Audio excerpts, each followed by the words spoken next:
오늘 우리에게 주신 말씀은 시편 137편 1절에서 9절까지 말씀입니다. 시편 137편 1절에서 9절까지 말씀입니다.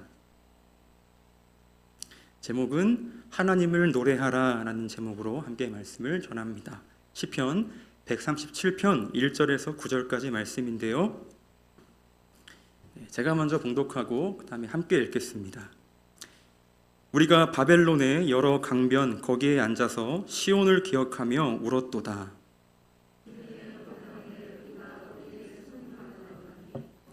이는 우리를 사로잡은 자가 거기에서 우리에게 노래를 청하며 우리를 황폐하게 한 자가 기쁨을 청하고 자기들을 위하여 시온의 노래 중 하나를 노래하라 함이로다. 예루살렘아, 내가 너를 잊을진대 내 오른손이 그의 재주를 잊을지로다.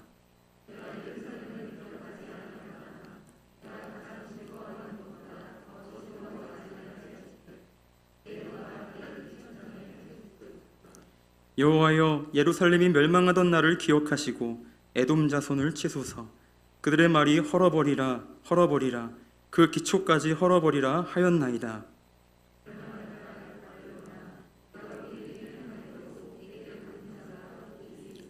함께 읽겠습니다. 내 어린 것들을 바위에 메어치는 자는 복이 있으리로다. 아멘. 아멘. 오늘 설교는 영상과 또 PPT 자료가 좀 몇 개 있었는데요. 오늘은 좀 영상 관계로 그 부분은 어렵고 오늘 말씀으로 같이 함께 나아가고 또 말씀 가운데 우리의 마음이 또 하나님의 은혜로 덮여지는 귀한 시간 되기를 축복합니다. 행복의 기억을 소환한다라는 책의 저자인 김태은 의사인데요. 바로 이분은 일산 차병원의 암통합 힐링센터에서 근무하는 의사입니다. 이분은 암 환자들에게 희망을 주고 싶어서 그린 그림 암이 예수를 만나면을 설명하면서 이렇게 이야기합니다. 몸이 아프면 자꾸 힘든 생각이 떠오르고 힘든 생각을 하니 마음이 무거워지고 그러면 몸을 더 가라앉게 됩니다. 그래서 우리는 모두가 위로가 필요한 존재들입니다. 나를 힘들게 하는 아픔과 감정의 패턴을 끊으려면 행복한 기억을 소환하세요 라고 사람들을 이렇게 위로했습니다. 행복한 기억, 우리 모두는 행복한 기억이 있습니다. 지금 이 자리에서 한번 우리 떠올려 볼까요? 나에게 지금 행복한 기억은 어떤 기억이었는지. 사랑하는 여러분, 크리스천들에게는 행복한 기억을 소환한다는 것은 무엇일까요? 바로 하나님과 나와의 관계에서 하나님과 공동체 안에서 맺어지는 그 관계 속에서 나오는 사랑의 조각들이 아닐까 생각해 보았습니다. 그 사랑의 조각들이 우리의 일상을 더 힘있게 살게 하고 또 모든 어려움과 고난을 이길 수 있는 바로 묘약이 아닐까 한번 생각해 보았습니다. 오늘 본문 시편 137편 1절에서 9절까지 말씀은 바벨론 포로로 끌려간 유다 백성들이 그곳에서 겪은 고난과 고통 그리고 서글픔을 기록한 탄식시입니다. 따로 표제어가 있지 않아서 누가 기록하였는지는 우리는 알 수 없지만 어떤 일을 배경으로 기록되었는지는 우리가 내용을 통해서 충분히 짐작할 수 있습니다. 제가 1절 읽겠습니다. 우리가 바벨론의 여러 강변 거기에 앉아서 시온을 기억하며 울었도다. 사울과 다윗 그리고 솔로몬 왕으로 이어지는 이스라엘의 통일 왕국은 끝이 나고 솔로몬의 아들 르호보암 왕 때에 이스라엘은 남북으로 나눠졌습니다. 위쪽은 북이스라엘, 아래쪽은 남유다로 불렸습니다. 북이스라엘은 왕들을 비롯하여 백성들이 하나님께서 보시기에 합당하지 못한 삶을 살다가 결국 BC 722년에 아수르 제국에게 멸망당했습니다. 그 후로 남유다는 130년 정도 더 지속되게 살았지만 BC 586년에 바벨론 제국에 의해서 결국 막을 내리게 되었죠. 이때의 바벨론 제국 유다의 시드기야 왕의 눈을 뽑고서 쇠사슬로 묶어 끌고 갔고 여러 귀족들을 죽였으며 많은 사람들을 바벨론으로 끌고 갔습니다. 그리고 결국 이스라엘 백성들이 사모하고 자신들의 정체성이었던 예루살렘 성전도 초토화되었습니다. 그런데 그런 배경 속에 오늘 시인은 1절에 이렇게 이야기하고 있는 거예요. 울었다고. 처참하게 무너졌어. 울었습니다. 그럼 바벨론은 어떤 나라입니까? 바벨론은 신의 문이라는 뜻의 이름을 가지고 있습니다. 아카오로 바빌루의 음사로 혼란이라는 뜻을 가지고 있어요. BC 2000년기와 1000년기에 메소포타미아의 문화적, 정치적 중심지였습니다. 지도를 보면 참 좋을 텐데요. 생략하겠습니다. 문명의 근원이었던 이 두 강 사이, 메소포타미아, 유프라테스 강, 티그리스 강 사이로 이렇게 지도가 이렇게 있다면 바벨론은 그 강 사이에 맨 밑에 중앙에 위치했던, 여러분 그 강 사이에는요 항상 홍수가 범람했어요. 그래서 바벨론의 그 지역적 위치는 항상 홍수를 대비했던 그런 위치였습니다. 그리고 바벨론은 모든 문화적으로 이 문명의 시작이었던 이 강을 통해서 그들은 모든 문화를 주도하고 모든 문화를 압도하는 그런 나라가 곧 바벨론이었다는 것입니다.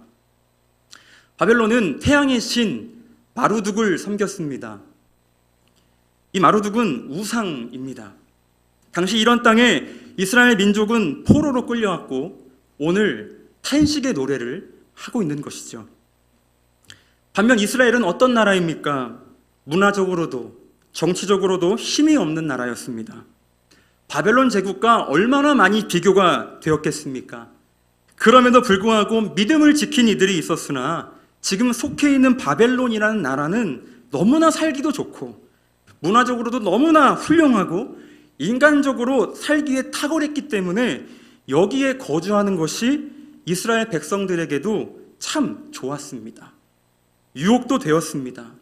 그래서 이스라엘인들 중에서 바벨론의 문화를 받아들이려고 신앙을 포기했던 사람들도 많이 있었습니다. 그런데 절망적인 것은 2절과 3절입니다. 2절과 3절을 함께 읽도록 하겠습니다. 시작. 그 중에 버드나무에 우리가 우리의 수금을 걸었나니 이는 우리가 사로잡은 자가 거기서 우리에게 노래를 청하며 우리를 황폐하게 한 자가 기쁨을 청하고 자기들을 위하여 시온의 노래 중 하나를 노래하라 함이로다. 아멘. 바벨론 백성은 이제 극에 달합니다. 이제 이스라엘이 섬기는 여호와 하나님을 모독합니다. 그리고 그들이 어떻게 모독했고 그들이 어떤 삶을 저질렀는지 오늘 본문 8절 9절에서도 이렇게 이야기합니다. 바벨론은 이렇게 소개합니다. 제가 읽겠습니다. 멸망할 딸 바벨론아, 네가 우리에게 행한 대로 내게 갚는 자가 복이 있으리로다. 내 어린 것들을 바위에 메어치는 자는 복이 있으리로다. 바벨론은요 이렇게 심각하게 어린 아이들까지도 학살하고 죽이는 그런 못된 일들을 일삼았습니다. 바벨론은 그런 나라였습니다.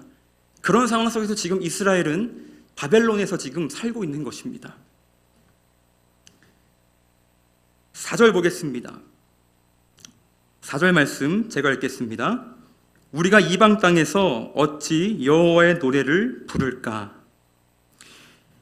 바벨론의 이런 상황과 이 현재적 배경 속에서 누구도 힘들고 누구도 포기할 수 있는, 아니 신앙조차 꿈꿀 수 없는 그런 외적 환경과 내적 마음 속에서 이스라엘 백성들은 어떻게 결단하고 어떻게 신앙합니까? 바로 4절 말씀에 이렇게 말씀합니다.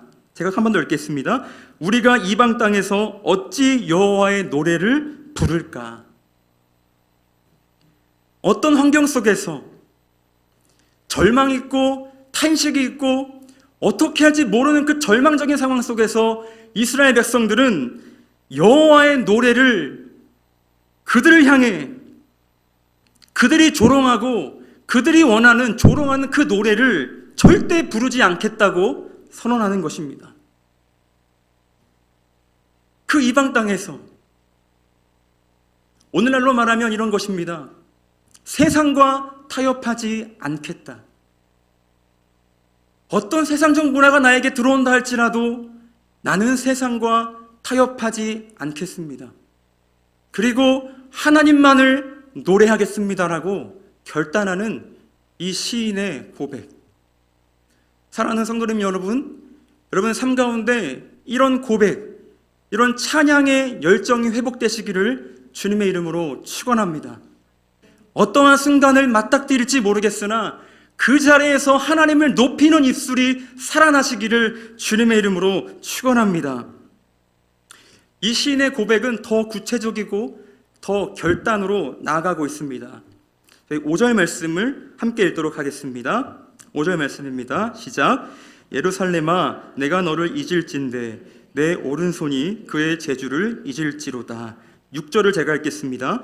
내가 예루살렘을 기억하지 아니하거나 내가 가장 즐거워하는 것보다 더 즐거워하지 아니할진대 내 혀가 입천장에 붙을지로다. 아멘. 정말 더 구체적인 도전과 결단이에요. 저와 여러분이 바벨론의 그 상황에 있다고 한번 가정을 해보십시오. 때론 예상하지 못했던 일들이 내 안에 들어올 때 내가 감당하지 못하는 그 상황 가운데 놓였을 때 찬양이 나올 수 있는가? 하나님을 향한 노래가 내 입술 가운데 흘러나올 수 있는가? 오늘 시인은 그 절망적이고 슬프고 눈물이 날 수밖에 없고 아무것도 할 수 없는 그 상황 속에서도 더 구체적으로 하나님을 노래하고 있습니다. 그것이 바로 이스라엘 백성들의 영적인 힘이었습니다. 하나님을 예배하고 하나님을 찬양한다는 것이 바로 이스라엘 백성들의 정체성이었습니다. 이 백성은 나를 위하여 지었나니 나를 찬송하게 하려 함이니라. 이 백성은 나를 위하여 지었나니 나를 찬송하게 하려 함이리다. 어떠한 문화와 어떠한 세상의 가치관과 어떠한 상황이 내 안에 다가올지라도 그것을 거두하고 절제하고 잘라내고 하나님만을 높이는 입술로 나아가는 이 시인과 이스라엘의 고백. 이 고백이 저와 여러분의 삶의 능력이 되시기를 주님의 이름으로 축원합니다. 새번역 성경으로 보니까 더 쉽게 이렇게 표현하더라고요. 제가 읽겠습니다. 5절 6절입니다. 예루살렘아 내가 너를 잊는다면 내 오른손아 너는 말라 비틀어져 버려라. 6절입니다. 내가 너를 기억하지 않는다면 내가 너 예루살렘을 내가 가장 기뻐하는 것보다도 더 기뻐하지 않는다면 내 혀야 너는 내 입천장에 붙어버려라. 시는 지금 이렇게 고백합니다. 내 손이 마려도 괜찮다는 거예요. 내 입술이 천장에 붙어서 말을 할 수 없게 돼도 괜찮다는 거예요. 하나님만을 기억하고 하나님만을 노래하는 것에 내 목숨과 전심을 다한다면 내 외적인 것은 아무 상관이 없다라고 지금 이야기하고 있는 것입니다. 이 구체적인 도전과 결단, 오늘날 이 세상 가운데 우리가 결단하고 도전하고 주님 앞에 예배하며 노래하며 나아가는 것, 이것이 바로 우리의 사명이고 우리의 능력이 될 줄 믿습니다.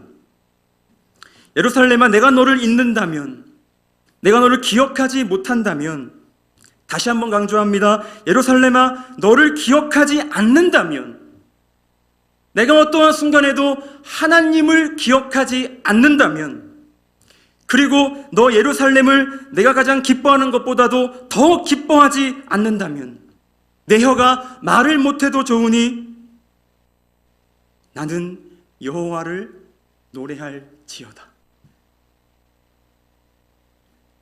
여러분의 일상 속에, 우리의 교회 속에 여호와를 노래하는 이 힘이 살아 있습니까? 우리가 여호와를 노래하고 주님을 송축하고 프로스키네어 경배할 때 정말 신령과 진정으로 주님 앞에 예배하고 있습니까? 아니면 이 찬양이 준비 시간으로 여기고 계십니까? 주일날 15분 하는 그 찬양이 우리의 삶을 대변한다고 혹시 생각하십니까?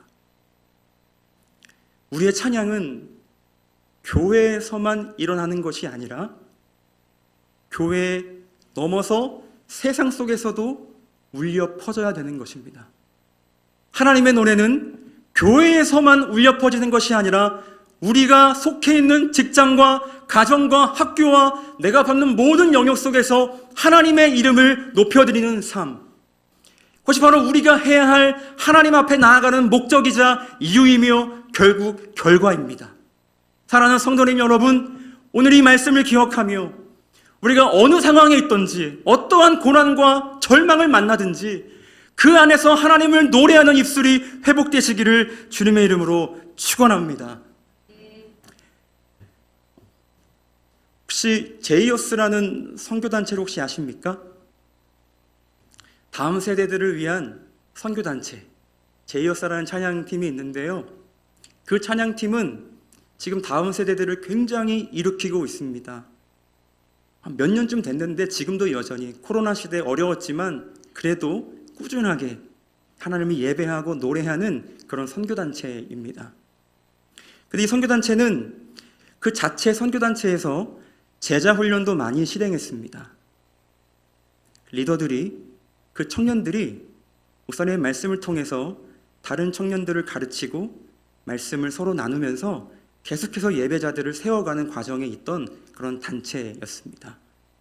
열매가 참 많았습니다. 청소년뿐만이 아니라 청년들도 불일 듯 일어났습니다. 하나님을 예배한다는 것이 어떤 힘인지를 다 깨달았습니다. 그런데 한 가지 문제가 생겼습니다. 그것을 가르쳤던 제이어스의 멤버들이 소위 멘붕이 온 거예요. 어떤 멘붕이 왔냐면, 나는 제자훈련할 때 이렇게 가르치고 이렇게 살라고 이렇게 열심히 그들에게 붙잡혀서 계속 가르치면서 했지만 결국 가르치는 이들이 살지 못했다는 것을, 그 문제의식을 발견하게 되었습니다. 그래서 제이어스 팀이 내린 그들의 도전과 세상 앞에 결단은 무엇이었냐면 바로 햄버거 가게였습니다. 햄버거 가게의 이름은 자이온입니다. 자이온. 1절에서 고백한 것처럼 시온을 기억하며 울었다. 시온이 어디입니까? 여호와의 거룩한 산, 하나님의 임재가 가득했던 곳. 이스라엘 백성들은, 시인은 시온을 그리워하며 시온을 갈망하며 절망 속에서도 살았던 것처럼 이 제이어스 팀은 햄버거 가게를 열어서 삶으로 노래하는 것을 도전했습니다.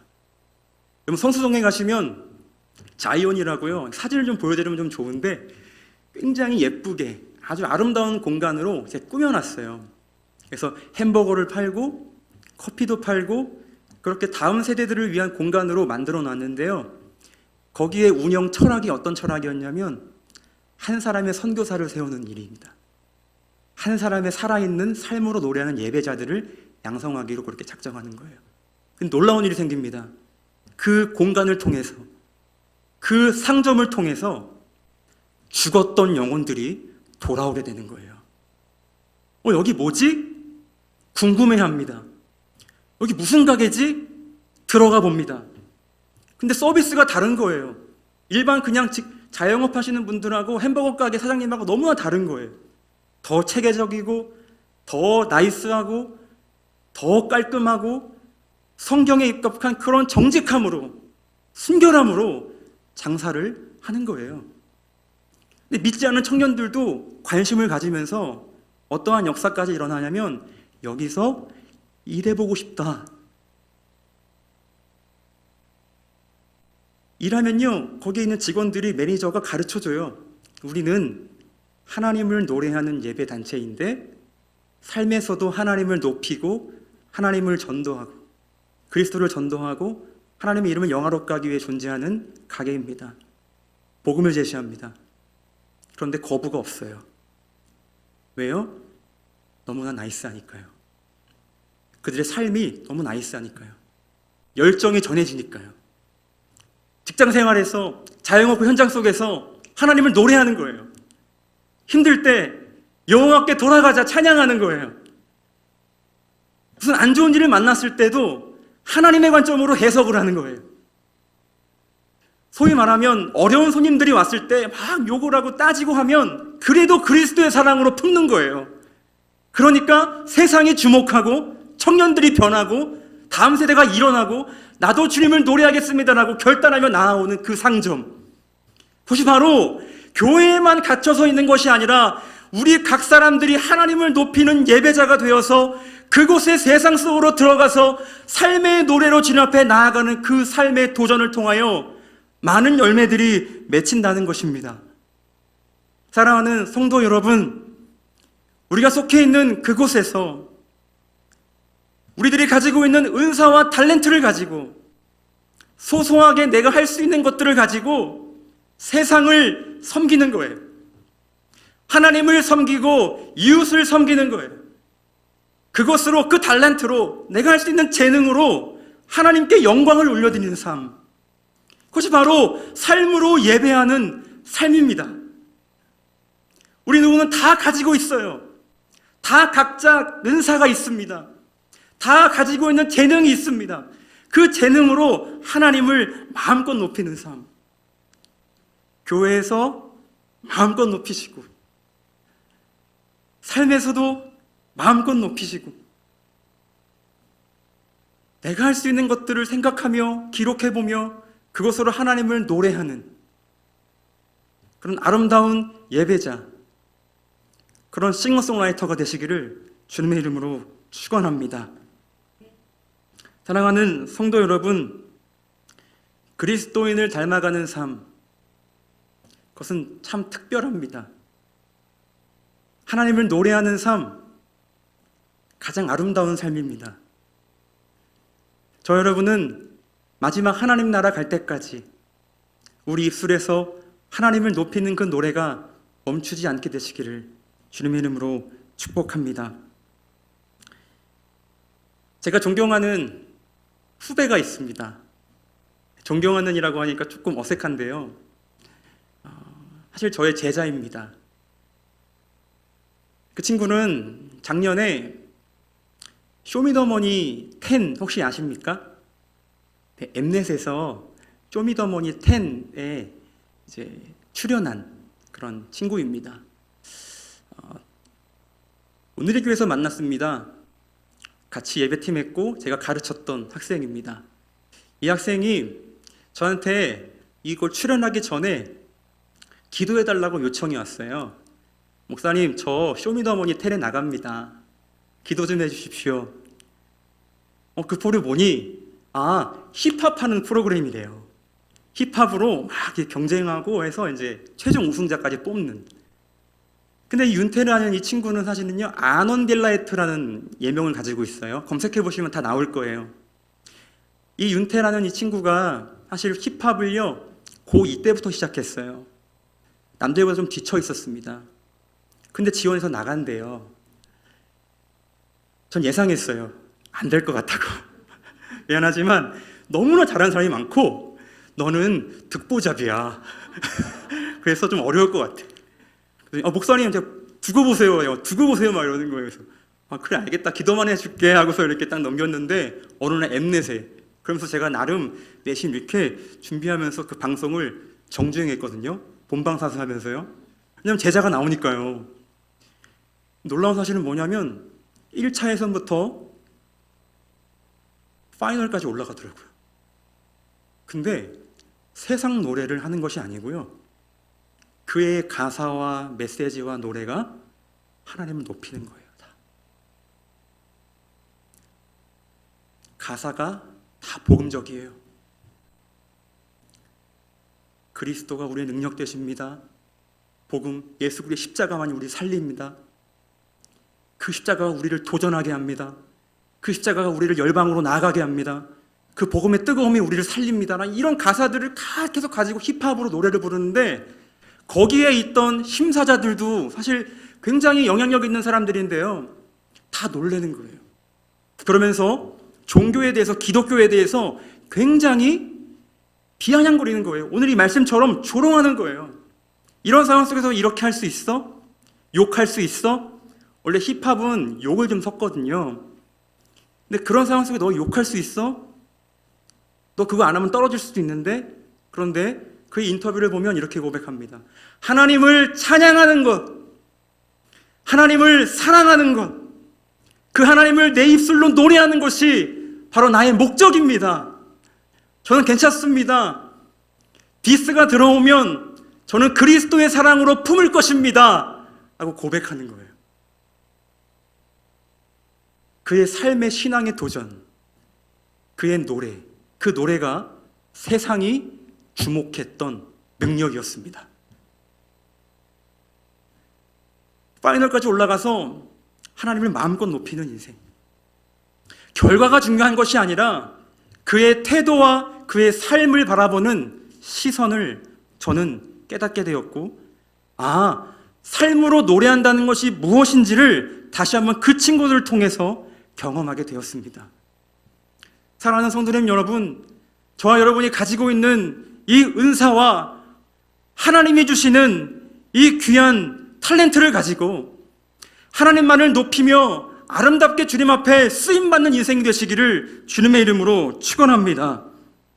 오늘 시편 137편에 이 시인의 노래가 절망과 좌절 속에서도, 그러나 희망을 잃지 않고 하나님을 노래하며 하나님을 높이는 인생으로 살기를 작정한 것 같이, 우리가 서 있는 이 땅에서도 사람을 살리는 노래로 우리의 몸과 우리의 물질과 우리의 시간과 이 모든 것들을 동원하여 하나님을 마음껏 노래하며 나아가시는 아름다운 인생이 되시기를 주님의 이름으로 축원합니다. 말씀을 정리하겠습니다. 시편 말씀을 보니까 계속 반복적인 단어들이 많이 나오더라고요. 동그라미 치시면 좋겠는데요, 이 말씀하고 기도하면서 찬양으로 나아갔으면 좋겠습니다. 하나님을 노래한다는 것은 무엇인가? 바로 하나님을 기억하는 것입니다. 1절에도 기억하며 울었도다. 5절에도 너를 잊을진대, 기억한다는 뜻입니다. 6절에 기억하지 아니하거나, 온전히 하나님만을 나는 기억하겠다라고 하는 표현입니다. 그리고 7절에도 기억하시고, 하나님을 노래한다는 것은 바로 하나님을 날마다 기억하며 사는 것, 그것이 바로 우리가 하나님 앞에 나아가는 찬양이며 우리의 인생의 가장 큰 능력이자 가장 큰 지혜임을 믿고 한 주간도 하나님을 마음껏 노래하시는, 온 마음과 정성을 다해 주님만 바라보고 찬양하는 저와 여러분 되시기를 주님의 이름으로 축복합니다. 시간 우리 찬양으로 좀 주님 앞에 나아갔으면 좋겠습니다. 이 시간 예수 우리